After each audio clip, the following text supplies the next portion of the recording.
Good evening to all intermediate students. Hope so आपकी preparation अच्छी चल रही होगी। ठीक है, हमने ऑलरेडी इस चैप्टर को स्टार्ट कर दिया था।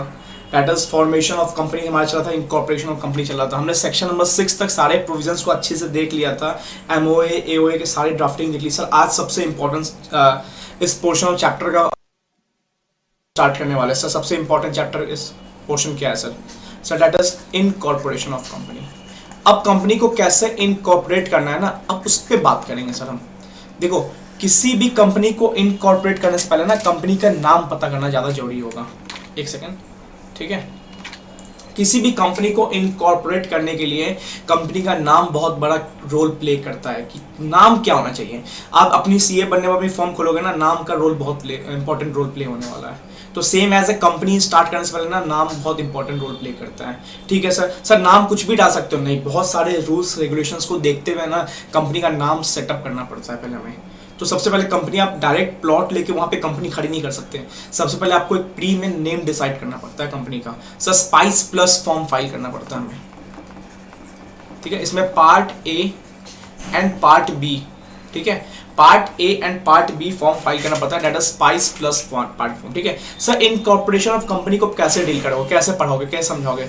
देखो बच्चों, आराम से समझेंगे, स्टेज वाइज समझेंगे। स्टेज वाइज क्या समझेंगे सर? Stage wise. पहला स्टेज देखेंगे सर, स्टेज 1। ऐसे होता नहीं है लेवल 1 गेम खेलते थे बचपन में आप, सर स्टेज 1। ठीक है सर, स्टेज 1 देखेंगे। सर हेडिंग क्या रहेगी स्टेज 1 की? Care to be taken, care to be taken while choosing company's name। क्या मैंने बोला sir? care to be taken while choosing company's name। Sir देखो, कंपनी का नाम चूज करने से पहले क्या क्या चीजों को ध्यान रखना है वो चीज हम अभी देखने वाले हैं। ठीक है, स्टार्ट। सेलेक्ट दी। सर देखो, मेरे साथ नोटिंग करते जाओ। प्रॉपर आपके पास बुक तो आ जाएगी, बट एक प्रॉपर नोटिंग बनाते जाओ। आराम से लिख लिख के पढ़ेंगे, आराम से समझ समझ के पढ़ेंगे।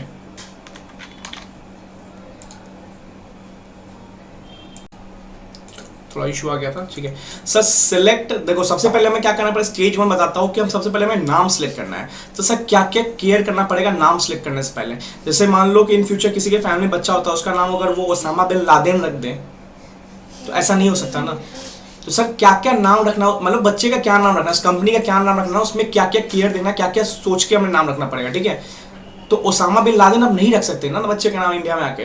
ठीक है, तो लादेन सुन के ही डर लगता है, और सच में डर लगता है। तो ठीक है, select the name of the company. तो सबसे पहले आपको क्या करना है, select the name of A company. अब देखो सर, नाम सिलेक्ट करने से पहले आपको 3 रूल्स को ध्यान रखना पड़ेगा। सर कौन से 3 रूल? सर सबसे पहले रूल 8। सर रूल 8 क्या डिनोट करता है? देखो 3 रूल याद रखना, 3 रूल दिखना है। पहला रूल क्या है? Rule number 8। सर रूल 8 क्या डिनोट करता है? सर रूल 8 ये डिनोट करता है कि नॉट बी आइडेंटिकल नेम। मतलब सर आज मैं साहिल कोई कंपनी बनाना चाहता हूं और मैं इस कंपनी का नेम रखना चाहता हूं रिलायंस लिमिटेड। क्या ये मैं रख सकता हूं? बिल्कुल नहीं। तो रूल 8 हमें बताता है कि भैया आपकी कंपनी का नाम आइडेंटिकल नेम नहीं होना चाहिए रिगार्डिंग किसी भी एग्जिस्टिंग कंपनी से। अगर उस टाइम एज अ मार्केट में कोई एग्जिस्टिंग कंपनी है ना, तो उसका आइडेंटिकल नेम नहीं होना चाहिए। ठीक है सर। ठीक है, तो एग्जिस्टिंग कंपनी का रूल 8 बताता है कि आपका कोई भी नाम एग्जिस्टिंग कंपनी के नेम जैसा नहीं होना चाहिए। सर रिलायंस जैसा आप नेम नहीं डाल सकते। तो नेम सोचने से पहले याद रख लेना, या इन्फोसिस, आप अपने कंपनी नाम इन्फोसिस नहीं रख सकते। तो कोई भी नाम किसी एग्जिस्टिंग नाम से मैच करता नहीं हो, अदरवाइज वो अप्रूव नहीं होगा। ठीक है सर। और कौन सी रूल्स को ध्यान रखना है? देखो अभी स्टेज 1 चल रहा है, अभी नाम के बारे में सोचे बस। तो उसके रिगार्डिंग रूल्स है कि नाम सोचने से पहले क्या क्या केयर करना है। तो sir rule 8A। Sir 8A क्या है? 8A में 3 बातें देखेंगे अभी हम। ठीक है, सुनो सर। देखो 8A बोलता है कि अनडिजायरेबल नेम नहीं होना चाहिए। सर एग्जाम में आपके रूल्स पूछ सकता है कि नेम देखने से पहले क्या क्या बातें देखना पड़ेगा। तो रूल 8 बताता है कि एग्जिस्टिंग नेम नहीं होना चाहिए। रूल 8A क्या दिखाता है कि अनडिजायरेबल नेम नहीं होना चाहिए। Sir what is the meaning of undesirable in terms of rule 8A? तो सर क्या होगा अनडिजायरेबल मतलब? देखो सर अनडिजायरेबल मतलब 3 चीज होता है। एग्जिस्टिंग ट्रेडमार्क, सुनते ना सर? ठीक है, मतलब सर पहला बात देखो, तीन चीज बोलेगा अभी अभी पहला बात बोल रहा हूँ एग्जिस्टिंग ट्रेडमार्क। मतलब सर अगर किसी ने अपना नाम ट्रेडमार्क लेके रखा है ना सर, ट्रेडमार्क लेने के लिए भी ऑप्शन आता है आपको, कुछ पेमेंट ऑफ फीस करके आप किसी नाम को ट्रेडमार्क करा सकते हो कि उस नेम का कोई यूज नहीं करे। जैसे मैंने अपने चैनल का भी ट्रेडमार्क लिया है, तो कोई भी आगे जाके इन द केस ऑफ कोई भी उस नाम से कोई कंपनी नहीं इनकॉर्पोरेट कर सकता है, तो अनडिजाइडेबल हो जाए। जैसे मैंने चैनल का नाम लॉ नो टिप्स किया ना, तो इन द सेंस कोई भी अपने फ्यूचर में कोई कंपनी करके लॉ नो टिप्स प्राइवेट लिमिटेड नहीं कर सकता है। तो किसी के भी ट्रेडमार्क से आपका नाम नहीं क्लैश करना चाहिए, ठीक है सर। एक एग्जांपल बताता हूं, आपको पता होना चाहिए सर, ये जो पेटीएम है ना, पेटीएम सर, ये पेटीएम कोई कंपनी नहीं है। आप सुनते हो पेटीएम पेटीएम, सर पेटीएम कोई कंपनी नहीं है सर। पेटीएम क्या है सर? ट्रेडमार्क है। पेटीएम ट्रेडमार्क है। इसकी कंपनी कौन है पता है आपको? पता है इसकी कंपनी कौन है सर? इसकी कंपनी है सर 197 कम्युनिकेशन लिमिटेड, ठीक है। सो 197 कम्युनिकेशन लिमिटेड कंपनी है, पेटीएम इसकी ट्रेडमार्क है। तो ट्रेडमार्क उसने ले रखा है, कोई पेटीएम के नेम से कंपनी नहीं बना सकता है आगे फ्यूचर में। तो एक आपको जनरल नॉलेज बता रहा हूं कि पेटीएम कोई कंपनी नहीं है, Paytm is just like a trademark. उसने पेटीएम नाम को ट्रेडमार्क ले रखा है, पेमेंट ऑफ फीस देके कि हाँ इस नेम से कोई कंपनी इंकॉर्पोरेट नहीं हो सकता। 197 कंपनी है, 197 कम्युनिकेशन कंपनी है जिसके अंडर में आती है पेटीएम करो, ठीक है। तो पहला आपको याद रखना है कि undesirable names, rule 8A existing name, rule 8 existing name, rule 8A undesirable name. Undesirable पहला आता है एग्जिस्टिंग ट्रेडमार्क, कि आपका कोई भी नाम ट्रेडमार्क जैसा नहीं होना चाहिए, किसी के ट्रेडमार्क से क्लैश नहीं होना चाहिए, ठीक है। आप ट्रेडमार्क के रजिस्टर में चेक करना कि आपका नाम उससे क्लैश कर रहा है, गलत इंफॉर्मेशन मत देना आरओसी को फाइल करने समय। सर सेकंड क्या बोलता है सर? तीन चीजें ध्यान देखना, ठीक है। सेकंड क्या बोलता है सुनो, LLP। सर आपका कोई भी नाम है ना, सुनो sir, company name not similar to LLP also. मान लो कोई लिमिटेड लायबिलिटी पार्टनरशिप है, उसने अपना नाम रख रखा है मान लो ABC प्राइवेट, या मान लो कुछ भी ऐसा नाम रख रखा है ना जो LLP का नाम है, ठीक है। किसी कंपनी का भी नाम नहीं बोलूंगा बट कॉन्फिडेंशियलिटी के लिए, बट मान लो LLP का कोई नाम है, तो आप उस नेम के जैसा अपने कंपनी का नेम नहीं रख सकते। ऑलरेडी किसी LLP का नाम है, LLP का नाम रजिस्टर्ड है, तो किसी आप अपनी कंपनी का नाम उससे रिलेटेड नहीं रख सकते। मान लो रघु राम एंड कुछ करके है, ठीक है, तो अपनी कंपनी का नाम अपना रघु राम प्राइवेट लिमिटेड नहीं रख सकते अगर ऑलरेडी कोई LLP बनी हुई है तो, ठीक है। तो अनडिजायरेबल नेम में दो चीज आ गया, एग्जिस्टिंग आपका क्या हो गया ट्रेडमार्क, ट्रेडमार्क जैसा आपका नाम नहीं होना चाहिए किसी के ट्रेडमार्क से, आपको ट्रेडमार्क रजिस्टर चेक करना पड़ेगा उसके लिए, ठीक है। ट्रेडमार्क की फाइलिंग होती है, पेमेंट ऑफ फीस 5500 देके 5500 देके ट्रेडमार्क ले सकते हो किसी भी नेम का, जैसे मैंने लॉ नो टिप्स का लिया है। LLP जैसा नेम सिमिलर नहीं होना चाहिए। सर थर्ड क्या है सर? सुनो, थर्ड बहुत इंपॉर्टेंट है, थर्ड बहुत इंपॉर्टेंट है सर। थर्ड क्या है? Should not be prohibited under emblems and names. Sub prevention and improper use act 1950। Sir देखो, should not be prohibited under emblems and names act that is known as prevention and improper use act 1950। Sir मतलब सुनो sir, यहाँ पे freedom fighters के name होते हैं, prevention emblems है ना, यहाँ पे फ्रीडम फाइटर्स के नेम होते हैं, ठीक है। सुनो सर, महात्मा गांधी, ठीक है सर, भगत सिंह, ठीक है। ये सारे नेम क्या है? ऑल प्रोहिबिटेड है सर।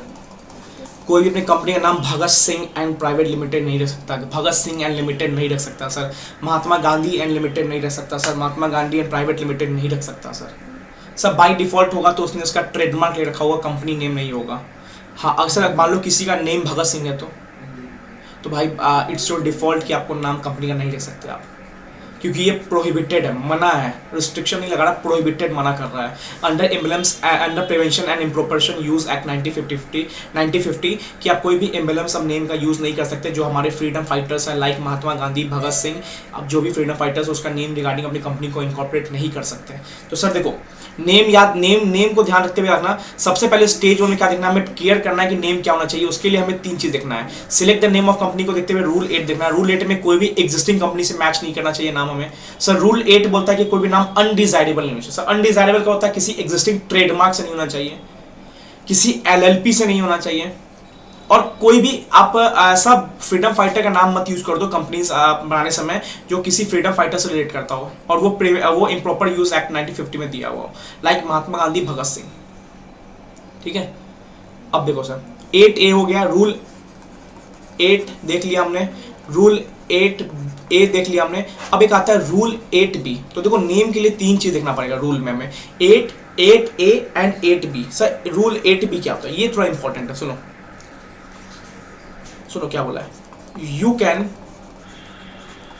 यूज द वर्ड, आप यूज कर सकते हो word, but prior approval of central government is required.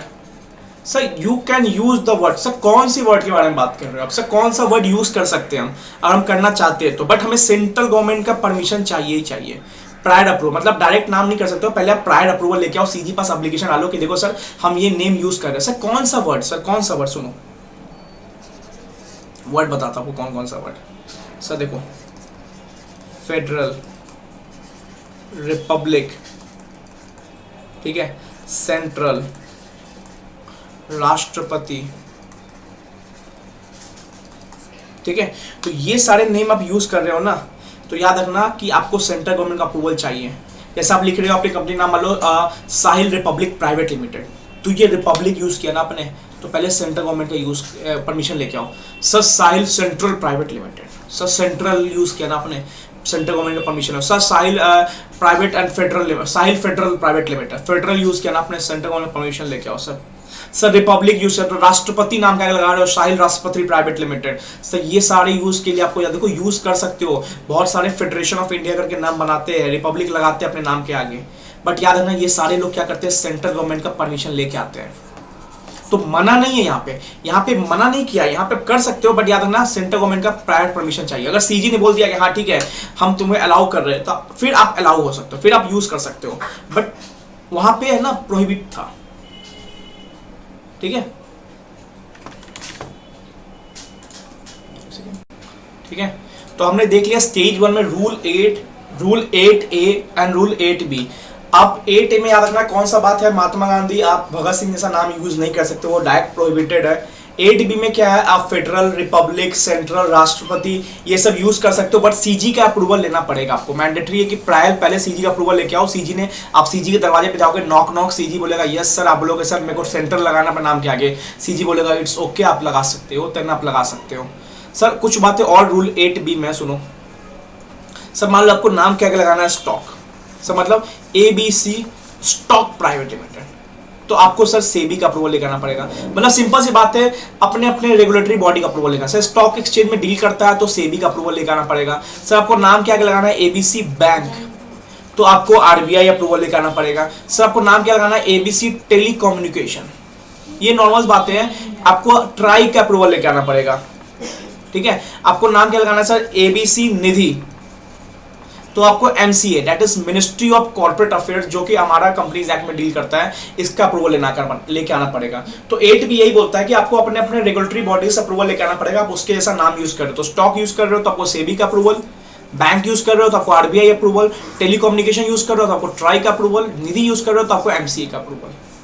That's it. ठीक है सर, स्टेज 1 यहाँ पे क्लियर हुआ। सर अब बात आता है सर स्टेज 2। स्टेज 1 में देख लिया कि क्या क्या केयर करना होता है नाम के लिए, वहां पे 3 चीज इंपॉर्टेंट है, rule 8A, rule 8, rule 8B। ठीक है, और एग्जिस्टिंग नाम ये सारे मैं रूल एक एक करके देख लिया। सर अब स्टेज 2 आता है। सर स्टेज 2, सर ये क्या है, देखो यहाँ पे क्या है, रिजर्व ऑफ नेम्स, हमने एप्लीकेशन दिया, ठीक है, आरओसी को क्या दिया, हमने एप्लीकेशन दिया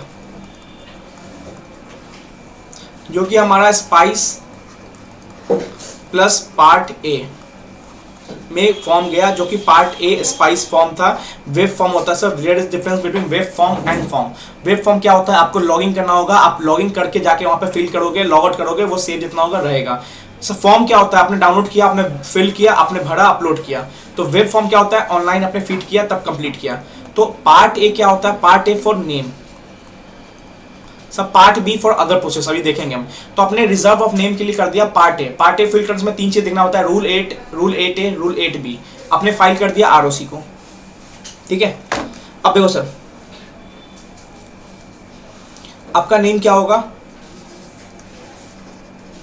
reserve name for proposed company, ठीक है, और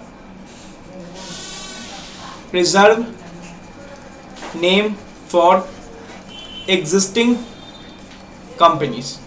सर 2 चीज सुनो, आप कंपनी नहीं बनाना चाह रहे हो, कंपनी न्यू है, कंपनी न्यू है, तो न्यू कंपनी है ना, तो न्यू कंपनी में याद रखना उसके लिए अलग प्रोसेस है। और मान लो कंपनी आपकी ऑलरेडी इनकॉर्पोरेट थी, आपकी कंपनी नाम था एबीसी प्राइवेट लिमिटेड, आप उसको चेंज करना चाहते हो बीएसी प्राइवेट लिमिटेड, तो कहीं ना कहीं आप एग्जिस्टिंग नाम को चेंज करने के लिए एप्लीकेशन डाले हो, वो भी पार्ट ए में जाता है। और कहीं ना कहीं जब कंपनी नई बनती है ना, उसके लिए भी पार्ट ए फाइल होता है। तो आपको अपना नाम पसंद नहीं आ रहा, आप नाम चेंज करना चाहते हो, आप पार्ट ए फाइल कर दो स्पाइस फॉर्म का। सर मान लो आप नई कंपनी हो, पहली बार कंपनी बनाना चाहते हो, तो कोई ना कोई नाम एक नाम होगा, उसके लिए भी अप्लाई करना होता है पार्ट ए। तो सुनो सर, अगर आप नई कंपनी है ना, तो याद रखना आपका नेम रिजर्व होगा।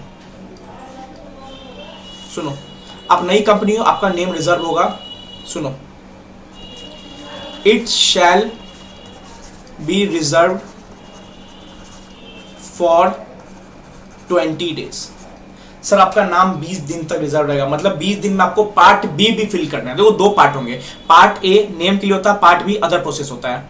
तो आपका नेम 20 दिन के लिए रिजर्व होगा, जिसमें आपको पार्ट बी भी फिल कर लेना है। तो मैक्सिमम डेज 20 days होगा, जब आप नई पहली बार कंपनी इंकॉर्पोरेट करने जा रहे हो। सर ऑलरेडी आप कोई एग्जिस्टिंग कंपनी हो, मतलब एबीसी कंपनी, उसको आप बीएससी नाम करना चाहते हो, तो कितने दिन के नाम रिजर्व होगा, it shall be reserved for 60 days। Sir MCQ के लिए हाईली इंपॉर्टेंट।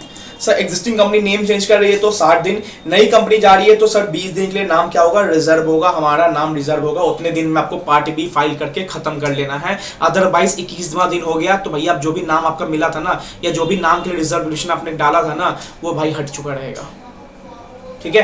तो याद रखना, फिर ये चीज इंपॉर्टेंट याद रखना एमसीक्यू के लिए, ठीक है। अब सुनो,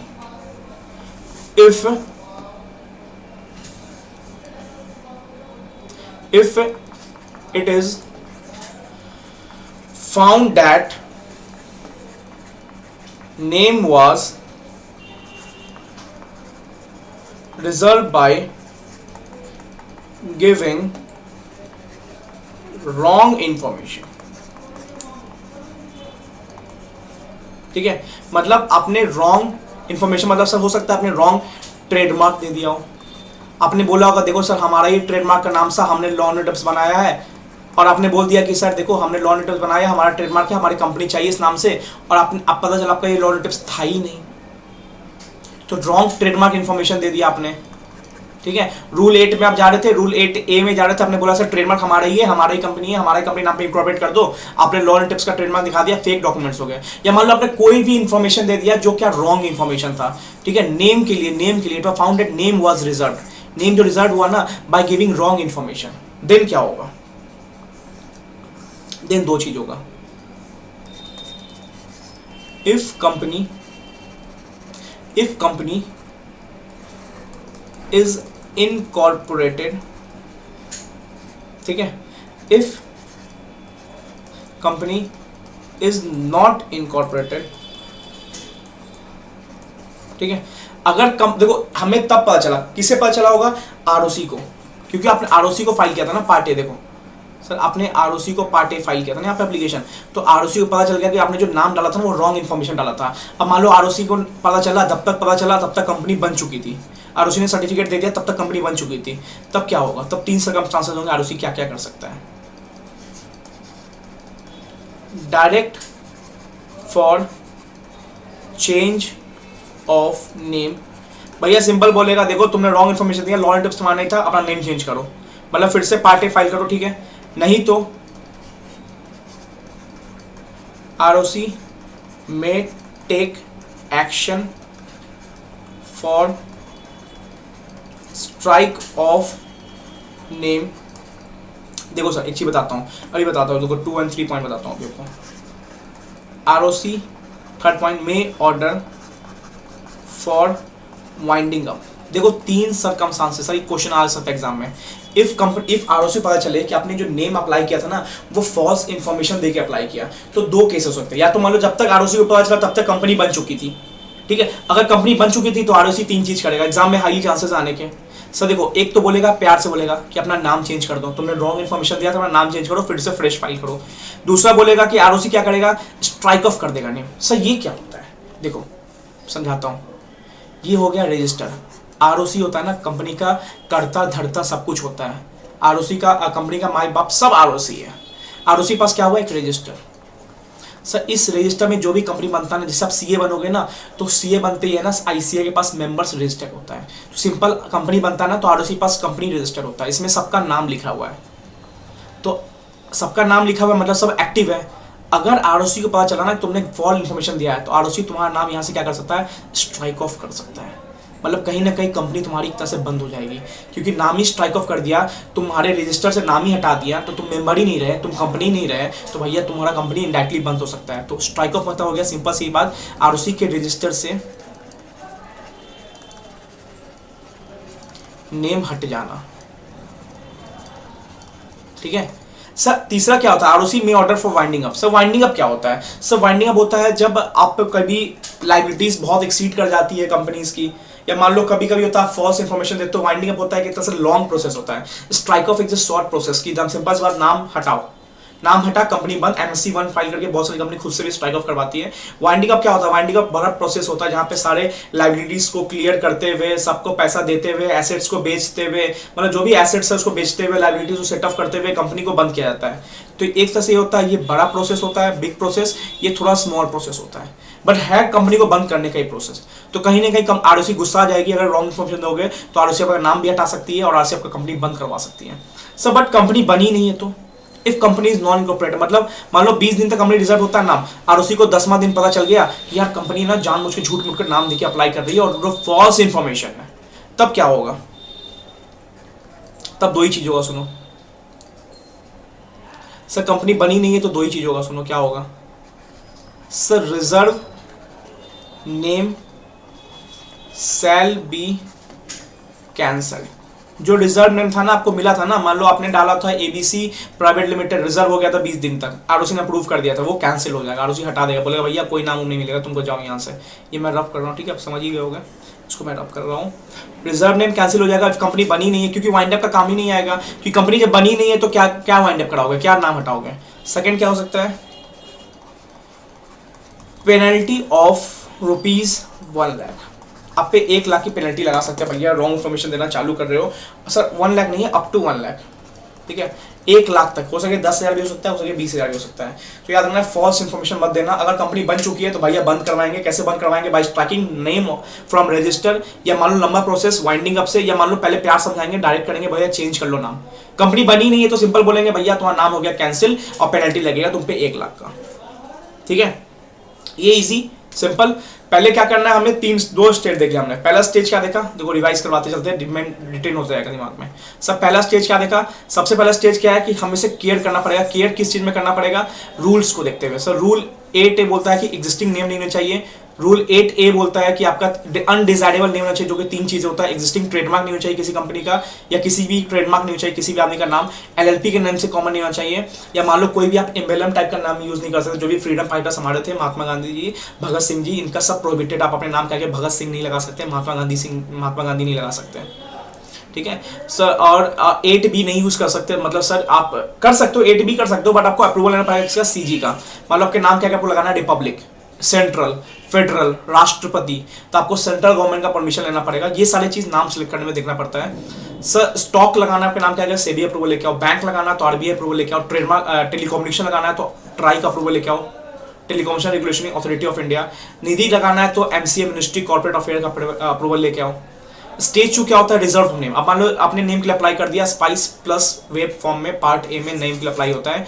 अब वो नेम कितने दिन रिजर्व होगा, मान लो आपने डाल दिया ABC प्राइवेट लिमिटेड, और नेम रिजर्व करना आपको कितने दिन रिजर्व होगा सर, 20 दिन तक रिजर्व होगा नेम। अगर कोई न्यूली कंपनी बनने जा रही है तो ऑलरेडी एग्जिस्टिंग कंपनी है, उसको नेम अपना चेंज करवाना है तो सर 60 दिन तक रिजर्व हो सकता है नाम, ठीक है सर। अगर नेम पता चला गलत हो गया तो कंपनी बन चुकी है तो भैया बोलेंगे, प्यार से बोलेंगे नाम चेंज कर लो। नहीं कर रहे हो तो हम बोलेंगे आपका नाम हटा रहे हैं, हम स्ट्राइक ऑफ कर रहे हैं। और नहीं तो और भी लंबा प्रोसेस है कि वाइंडिंग में करवाएंगे, सारे लाइबिलिटीज को क्लियर करवा के हटाएंगे। कंपनी नहीं बनी है तो भैया बोलेंगे आपका नाम कैंसिल, आपको पेनल्टी लगेगा 1 लाख रुपया तक का। Clear sir. हमने 2 स्टेजेस देख लिए, stage 1 stage 2। Sir now we move forward to stage number 3। देखो कंपनी को बना रहे हैं तो हमने देख लिया क्या क्या चीजें करनी है, क्या क्या चीजें नहीं करनी है, सब देख लिया। 1 और 2 में हमने क्लियर हो गया कि हाँ नाम के लिए सारा गेम चल रहा था। सर स्टेज 3 में क्या आता है, सर स्टेज 3 में हम शिफ्ट करते हैं सर स्पाइस प्लस फॉर्म के पार्ट नंबर B, क्योंकि पार्ट A हमारा कहीं ना कहीं सारा कुछ नेम के लिए था, ठीक है। तो स्टेज नंबर 3 को हम धीरे धीरे करके कंप्लीट करते हैं। सर फर्स्ट पॉइंट होता है, सुनो पहले हेडिंग लिख लो इसका स्टेज 3 का, documents and information to be prepared. मतलब देखो कहीं ना कहीं नाम भी अप्लाई हो गया, सब कुछ हो गया। अब क्या क्या डॉक्यूमेंट्स के बारे में ध्यान रखना है, क्या क्या इन्फॉर्मेशन को हम लोग प्रिपेयर करना है, क्या क्या डॉक्यूमेंट्स को पहले से प्रिपेयर करना है, क्योंकि सिर्फ नाम के लिए बस जा रहे हो, डॉक्यूमेंट्स भी बनाओगे, क्योंकि हमने पढ़ा है सर MOA AOA, तो ये सब देखना है, ठीक है। देखो सबसे पहले हमें आगे आना अपने MOA एंड AOA, ठीक है, duly signed by all subscriber, ठीक है सर। जो आपका MOA और AOA है ना, वो क्या होना चाहिए, सारा कुछ साइंड होना चाहिए। आपके जितने सब्सक्राइबर्स है ना, जैसे मान लो आपने प्राइवेट कंपनी खोला तो हमें पता है मिनिमम 2 मेंबर मैक्सिमम 200 हो सकते हैं। मान लो आपकी कंपनी में प्राइवेट कंपनी थी, आपकी कंपनी में 8 मेंबर्स थे, तो आपका MOA है ना, MOA सब मेंबर्स के द्वारा साइन होना चाहिए सर। सर ऐसे साइन नहीं, अब हो चुका है डिजिटल सिग्नेचर, ठीक है, DSC के द्वारा साइन होता है। तो आपको हर अपना सब्सक्राइबर्स का आपको DSC बनवाना पड़ेगा, ठीक है। तो हर MOA एंड AOA पे आपको ना अटैचमेंट लगाना पड़ता है। DSC सब्सक्राइबर जो भी आपका सब्सक्राइबर है, आपको वहां पे अटैचमेंट लगाना पड़ेगा DSC से। तो जो भी आपका MOA एंड AOA है वो तो आपको शेड्यूल से मिल जाएगा, जो आपने पढ़ाया था शेड्यूल 1 में पार्ट A, आपको ABCD आपका MOA होता है, EFGH आपका क्या होता है, AOA होता है। आप डाउनलोड कर लोगे, जैसे भी आपकी रिक्वायरमेंट है, शेयर कैपिटल है कि नहीं शेयर कैपिटल है, उस हिसाब से आपका MOA एंड AOA ड्राफ्ट हो जाएगा। AOA में आप इंट्रेचमेंट भी कर सकते हो, एडिशनल पॉइंट भी लगा सकते हो, ठीक है। वो क्या होना चाहिए, ड्यूली साइंड होना चाहिए बाय ऑल सब्सक्राइबर्स। जितने सब्सक्राइबर्स आपकी कंपनी में 8 है तो 8 से 7 सबसे सब्सक्राइबर जो भी कंपनी में सबसे साइंड होना चाहिए, ठीक है। और क्या सर, सुनो, और declaration bye subscribers, declaration bye subscribers and first directors that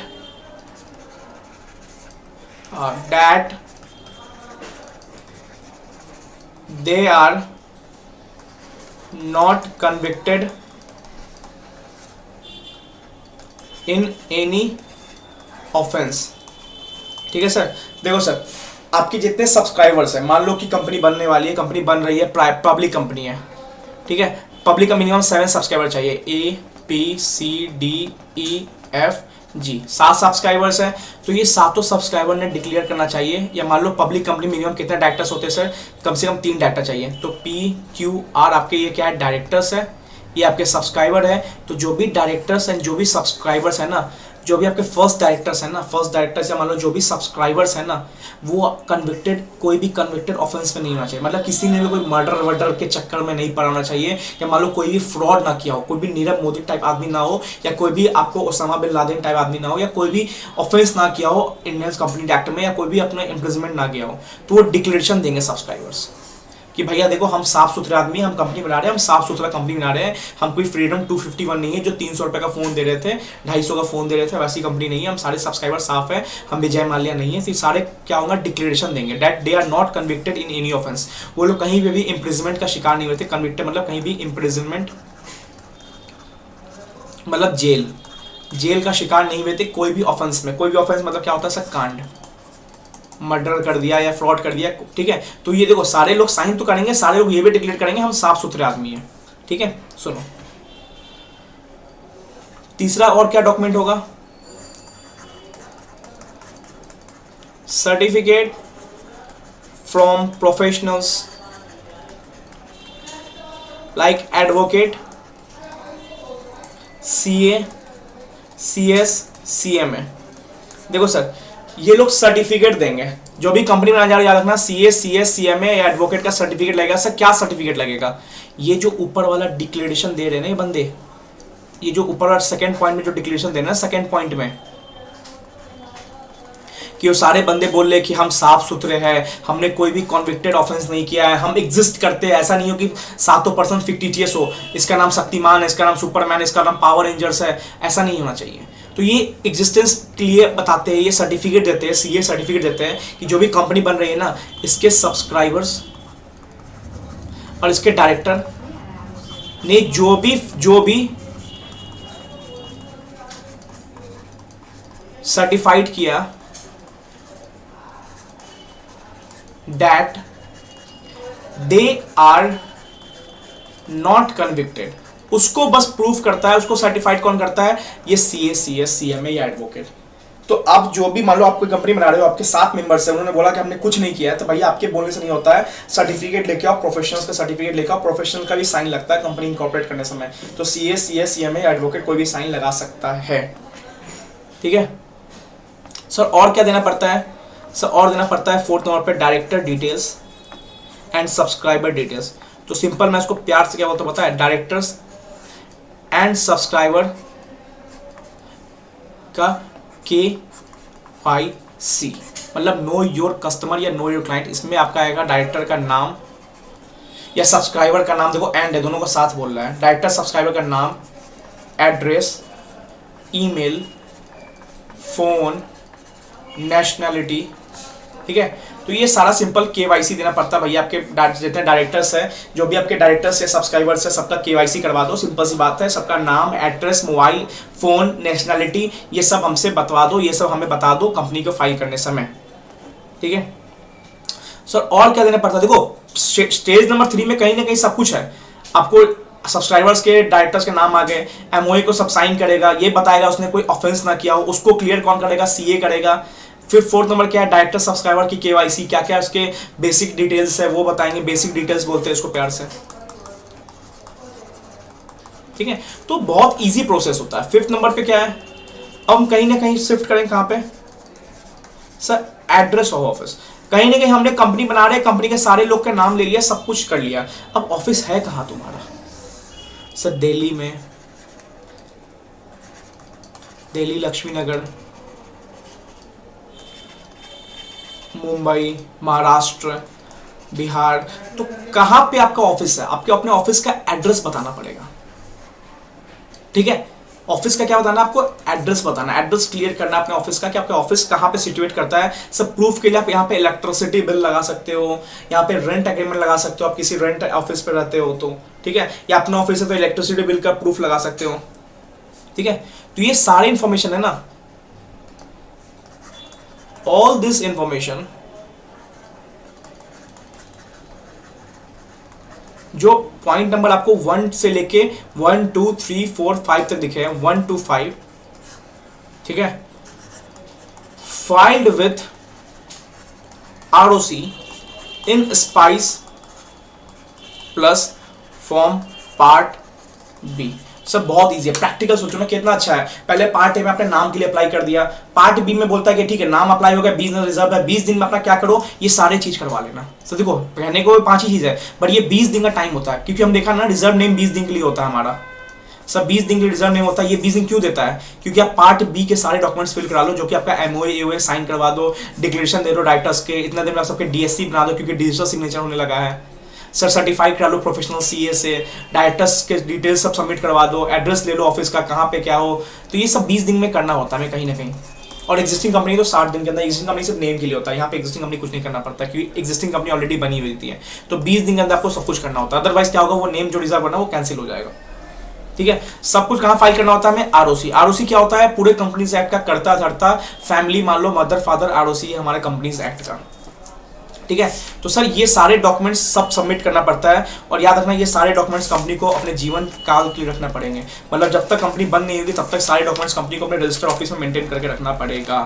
ठीक है सर, अब बात आता है, हमने 3 स्टेज देख लिए सर, हमने पार्ट ए देख लिया, पार्ट बी देख लिया, सर अब पार्ट स्टेज नंबर 4 देखते हैं।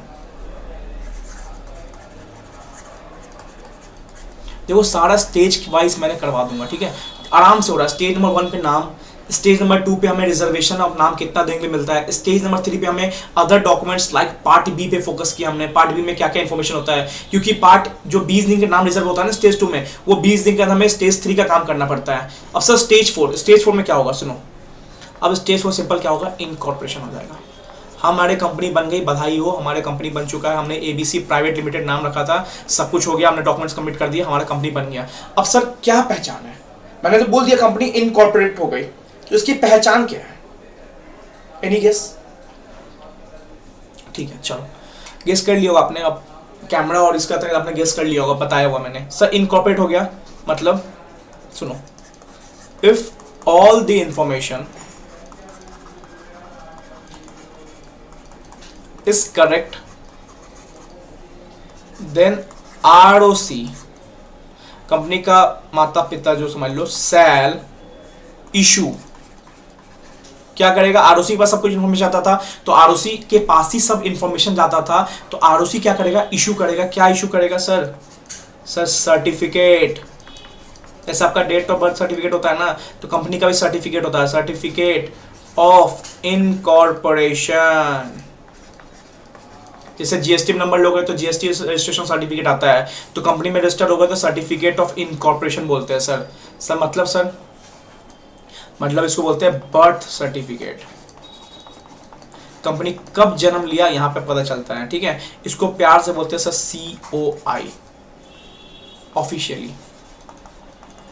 ठीक है sir, it shall have CIN 21 digit का, वेट एक सेकेंड, ठीक है चलो आगे देखते हैं सर। देखो सर, अगर कंपनी का सर्टिफिकेट इनकॉर्पोरेशन आएगा ना, तो उस चीज में 2 चीजें होंगी सर। क्या क्या होगा? एक तो कंपनी का सिन नंबर होगा, आइडेंटिफिकेशन करने जैसे जीएसटी में रजिस्ट्रेशन नंबर होता है ना, कंपनी का सिन नंबर होगा जो 21 डिजिट्स का होगा। जैसे हमें पता है कि सर सिन नंबर में ना स्टार्टिंग का डिजिट हमने 21 डिजिट को अच्छे से तोड़ के समझाता है, 21 डिजिट क्या क्या कब कब आता है। तो स्टार्टिंग में यू और या एल होगा, एल होगा तो लिस्टेड होगी, यू होगा तो अनलिस्टेड कंपनी होगी। सर और क्या है सर? Date of incorporation. ठीक है sir, date of incorporation, sir किस डेट को वो रजिस्टर हुई है, जैसे 1/8/2017, तो वो डेट लिखा रहेगा और सिन नंबर लिखा रहेगा। ठीक है, एक सेकेंड इसको साइड कर देता हूं, अगला पेज में आ जाओ। सुनो, the name of the company shall be entered in register of companies. ठीक है, जो कंपनी का नाम है ना, वो कंपनी के रजिस्टर में एंटर हो गया। मैंने बताया हर कंपनी का एक रजिस्टर बना हुआ है, हर कंपनी का हर आरओसी का एक रजिस्टर बनता है जो कि कंपनी का नाम लिखाता है उस रजिस्टर में। तो आपका नाम क्या हो जाएगा सर? आपका नाम इस रजिस्टर में अंदर आ जाएगा। अगर कोई फ्रॉडलेंट इन्फॉर्मेशन लगता है तो इसका नाम आपका स्ट्राइक ऑफ भी हो सकता है। तो एक बार जब कंपनी बन जाती है ना, तो आरओसी का एक रजिस्टर मेंटेन होता है, वहां पे आपका नाम लिख चुका होता है। ठीक है, register of company by ROC के द्वारा आपका नाम लिखा जा चुका होता है, ठीक है। तो ऐसे ही इनकॉर्पोरेशन होते ही हुए, ठीक है। After incorporation section 9 of companies act 2013 shall apply on company. Sir section 9 क्या है? सर सेक्शन 9 देखेंगे अभी हम। तो अभी हम सेक्शन नंबर 7 की सीरीज को चला रहे हैं। तो एक बार इनकॉर्पोरेशन हो जाता है ना, सेक्शन 9 लग जाता है। सेक्शन 9 में क्या होता है ना, company is a separate legal entity, person is a separate legal entity. जो प्रोमोटर्स बनाते हैं वो अलग, कंपनी अलग, ठीक है। तो सेक्शन 9 होते ही कंपनी का एक अलग से ना प्राविधान चालू हो जाता है, कंपनी एक अलग से ना इनकॉर्पोरेट हो जाती है, कंपनी अपना अलग से एक एग्जिस्टेंस आ जाता है एक बार इनकॉर्पोरेशन हो जाता है। तो हमने स्टेजेस में देख लिया। स्टेज 1 हमने नाम के बारे में सोचा, जहाँ पे rule 8, rule 8A, rule 8B। 8A में हम अनडिजाइरेबल नेम्स में 3 चीज देखा। हमारा ट्रेडमार्क से नो कॉमन नहीं होना चाहिए, हमारा नाम कोई भी LLP से नहीं होना चाहिए, हमारा नाम कोई भी फ्रीडम फाइटर्स के नाम से मैच नहीं होना चाहिए कंपनीज का। 8B में रिजर्व होता है, कोई नया कंपनी तो 20 डेज, कोई एग्जिस्टिंग कंपनी तो 60 दिन। रूल स्टेज नंबर 3 में क्या था, डॉक्यूमेंट्स कलेक्ट करते हैं, MOA AOA, उसको सब साइन मारते हैं सब्सक्राइबर से, उसके बाद डिक्लेरेशन मिलता है, सर्टिफिकेट मिलता है CA का, रजिस्टर ऑफिस कहाँ पे, हम ये सब क्लियर करते हैं। स्टेज 4 में हमारा रजिस्ट्रेशन हो जाता है, हमें सिन नंबर अलॉट होता है, हमें डेट ऑफ इनकॉर्पोरेशन अलॉट होता है बाई ROC। सर स्टेज 5 की बात करते हैं। स्टेज 5 देखो हम कंपनी को पूरा बना के खत्म भी करेंगे अभी, क्योंकि सारी चीज स्टेज में हम क्लियर कर लेंगे। Sir stage 5, sir in case of fraud, sir in case of fraud tribunal order देगा, मतलब ऑर्डर ऑफ ट्राइब्यूनल। ट्राइब्यूनल क्या होता है, कंपनीज एक्ट का कोर्ट होता है। मतलब सिंपल अभी पढ़ोगे आप, फाइनेंस में है NCLT एंड NCLAT। अभी बता देता हूँ, जो भी कंपनीज एक्ट के डिस्प्यूट्स होते हैं ना, कंपनीज एक्ट के जो भी डिस्प्यूट्स होते हैं ना, वो कौन रिजॉल्व करता है, tribunal. Tribunal is a semi quasi judicial body. Sir quasi judicial क्या होता है, एक होता है क्वालिफाइड CA, एक होता है सेमी क्वालिफाइड CA। तो ट्राइब्यूनल एक सेमी क्वालिफाइड CA है। सर CA कौन है, कोर्ट, जो कोर्ट कचहरी, हाई कोर्ट, सुप्रीम कोर्ट देखते वो है। तो ट्राइब्यूनल क्या करेगा, सर कंपनीज एक्ट में जो भी प्रोविजन का उल्लंघन होगा ना, या जो भी फ्रॉड होगा ना, उसके सारा डिसीजन ट्राइब्यूनल देखेगा। मतलब ट्राइब्यूनल ही कंपनीज एक्ट के सारे अपील्स ये सब चेक करता है, जिसको हम NCLT बोलते हैं और हम NCLAT बोलते हैं। NCLT क्या होता है सर, और NCLAT क्या होता है, पहला जाता है NCLAT के पास केस, मतलब नेशनल कंपनी लॉ ट्राइब्यूनल। इसके ऑर्डर से हम खुश नहीं होते तो हम यहाँ अपील फाइल करते हैं NCLAT, national company law appellate tribunal. तो ये पढ़ेंगे अभी, आराम से पढ़ेंगे। अभी सुनो, कोई फ्रॉड हुआ तो ऑर्डर ऑफ ट्राइब्यूनल, ट्राइब्यूनल अब इंटर करेगा, क्योंकि कंपनीज एक्ट का कोई भी उल्लंघन होगा ना, अब कंपनी बन चुकी है तो कोई भी उल्लंघन होगा ना, तो उसको सारा ऑर्डर कौन पास करेगा, ट्राइब्यूनल पास करेगा, ठीक है। सुनो, if company is incorporated by giving false information, ठीक है, कंपनी इनकॉर्पोरेट हुई है बाय गिविंग फॉल्स इंफॉर्मेशन, गलत इंफॉर्मेशन देके कंपनी को बनाया गया है। सब गलत इंफॉर्मेशन मतलब क्या, 7 सब्सक्राइबर थे, हमें पता है कि पब्लिक कंपनी में A B C D E F G, और F G तो एग्जिस्टिंग नहीं करते थे, इनकी तो डेथ 2 साल 3 साल पहले हुई थी कार एक्सीडेंट में, पर फिर भी एक फिक्टिशियस नेम डाल के, उनका फेक आधार कार्ड डाल के, फेक सब कुछ डाल के, DSC बनवा के, साइन करवा के सब्सक्राइबर का क्लियर करवा दिया इन्होंने। तो कहीं ना कहीं फॉल्स इंफॉर्मेशन दिया, ठीक है। तो ट्राइब्यूनल क्या कर सकता है,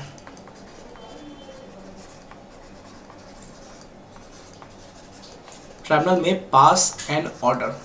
सर क्या क्या ऑर्डर पास होता है, सुनो।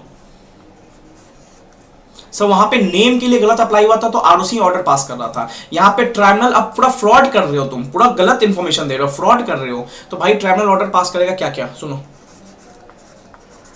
या तो अपना चेंज इन MOA AOA करवाओ, अपना आपका MOA AOA कॉन्स्टिट्यूशन बिजनेस होता है कंपनी का, चार्टर डॉक्यूमेंट होता है, यहाँ पे क्या करो, चेंज करवाओ, ठीक है। अपना ऑब्जेक्ट में चेंज कराओ, क्योंकि हो सकता है तुमने ऑब्जेक्ट क्लॉज में डाल दिया कि तुम करने वाले हो एजुकेशन बिजनेस, तुम बच्चों से फाइनेंस लेके उसको इंटरेस्ट दे रहे हो, तो कहीं ना कहीं तुम फ्रॉड कर रहे हो ना। अपने MOA में लिखा तुमने कुछ और तुम कर रहे हो कुछ और, तो ट्राइब्यूनल पहले ऑर्डर दे सकता है प्यार से कि अपना MOA चेंज करा दो, AOA चेंज करवाओ। B में क्या है, ठीक है, removal of name from register. Tribunal pass power है, जैसे वहाँ पे आरओसी रिमूव करता था ना, यहाँ पे ट्राइब्यूनल भी आपका नेम रिमूव कर सकता है, आपके रजिस्टर में से स्ट्राइक ऑफ कर सकता है नाम। ठीक है, नाम हटते ही आपका नाम, आप कंपनी बंद हो जाओगे, आपको जो डेथ सर्टिफिकेट मिला था, बर्थ सर्टिफिकेट स्टेज नंबर 4 में आपका हट चुका रहेगा। सिंपल यहाँ भी वही है, ऑर्डर फॉर वाइंडिंग अप, क्योंकि भाई तुम फ्रॉड कर रहे हो, क्यों तुम्हें चलने दे हम, बंद करो कंपनी को, बंद करो भाई, बंद करो। बंद दो तरीके से होता है, एक तो नाम हटा के और एक वाइंडिंग अप करके। लंबा प्रोसेस कौन होता है बच्चों? वाइंडिंग अप वाला। ये क्या छोटा प्रोसेस, नाम हटा दो, बात खत्म। ठीक है, या तो लायबिलिटी ऑफ मेंबर्स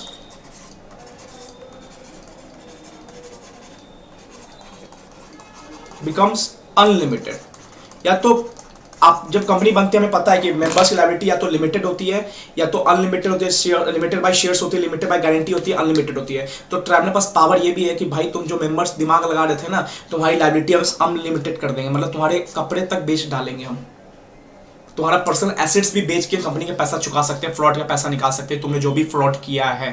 तो ये फ्रॉड केस में पहले प्यार से बोलेंगे, अपने ऑब्जेक्ट क्लॉज को बियॉन्ड गया तो एमओए में बोलेंगे चेंज करो, या तो रिमूवल ऑफ नेम करवा देंगे, या तो वाइंडिंग अप दे देंगे, या तो मेंबर्स की लायबिलिटी को हम क्या कर देंगे, लिमिटेड से अनलिमिटेड कर देंगे। मतलब भाई फ्रॉड करते हो ना तुम, फ्रॉड में 200 करोड़ लगाए थे ना, जितने मेंबर्स हो सबकी लायबिलिटी अनलिमिटेड हो गई, तुम्हारा टीवी कपड़ा सब बेच डालेंगे।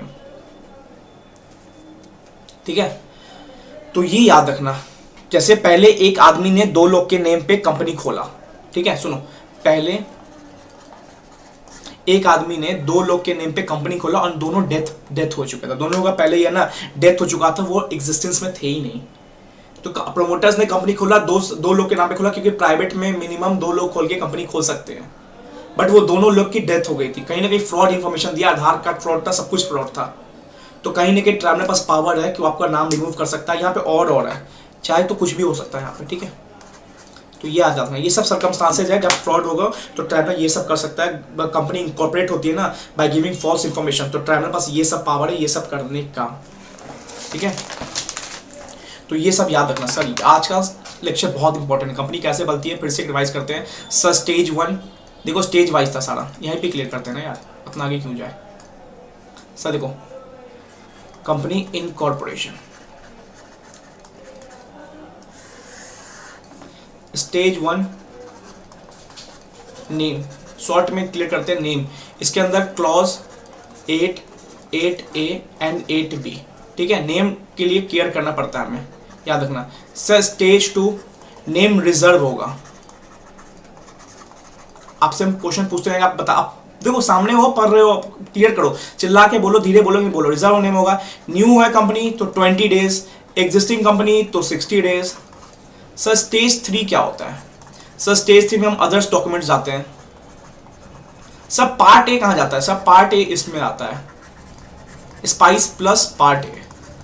सर पार्ट बी इसमें आता है, जहाँ पे डॉक्यूमेंट्स हो गए, एमओए हो गए, एओए हो गए, यहाँ पे साइन होता है, मतलब डीएससी लग के साइन होता है, यहाँ पे सर्टिफिकेट मिलता है, सीए सीएस सीएमएस है, यहाँ पे ऑफिस का एड्रेस डालते हैं, ये सारा स्टेज 3 आता है। सर स्टेज 4 में क्या होता है?